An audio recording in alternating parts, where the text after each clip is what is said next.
Dieu employa beaucoup de moyens pour confirmer la grandeur de son message.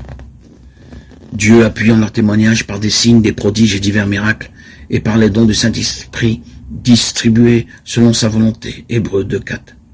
Tous les miracles accomplis par le Seigneur Jésus-Christ confirment la grandeur du grand salut. La puissance du Seigneur est tellement grande. Tout ce qu'il a dit s'est accompli. Il y eut un jour une grande tempête en mer, et les disciples étaient terrorisés. Déjà l'eau pénétrait dans le bateau. À la seule parole de réprimande du Seigneur, le vent cessa. Il se fit un grand calme. S'étant réveillé, il menaça le vent et dit à la mer, « Silence, tais-toi !» Et le vent cessa. Il eut un grand calme. Marc 4:39. Il a aussi guéri toutes sortes de maladies. Les gens de ce lieu, ayant reconnu Jésus, envoyèrent des messagers dans tous les environs, et on lui amena tous les malades. Ils le prièrent de leur permettre seulement de toucher le bord de son vêtement, et tous ceux qui le touchèrent furent guéris. Matthieu 14:35-36. Les miracles et les prodiges qu'il a accomplis confirment la grandeur du grand salut qu'il nous est offert. Comme nous sommes insensés de négliger un si grand salut, nous nous comportons avec une grande légèreté à son égard.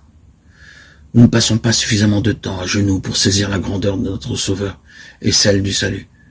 Si nous possédons quelques objets de valeur, nous le conservons avec beaucoup de soin et d'attention. Mais nous ne nous soucions pas du grand salut accompli par un si grand Sauveur.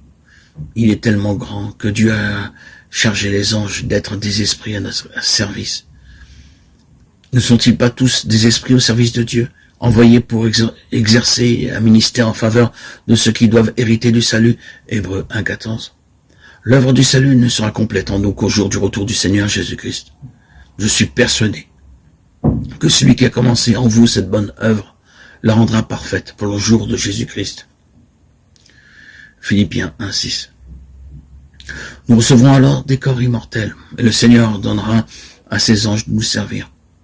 Lorsque l'œuvre sera accomplie, nous pourrons nous rendre n'importe où dans le royaume céleste et ordonner aux anges de nous servir. Cette position n'est pas donnée aux anges, bien qu'il s'agisse d'anges puissants, se trouvant continuellement dans la présence de Dieu, entendant constamment sa voix et faisant tout son plaisir. Ce sont néanmoins des esprits à notre service. Quel grand salut, quel grand honneur, quel grand privilège, quel grand amour et quelle grande grâce. Par son livre merveilleux, la Bible, et au moyen de ses serviteurs, Dieu a pourvu à notre instruction concernant son grand amour. Le Seigneur dit, soyez donc parfaits, comme votre Père Céleste est parfait. Matthieu 5:48.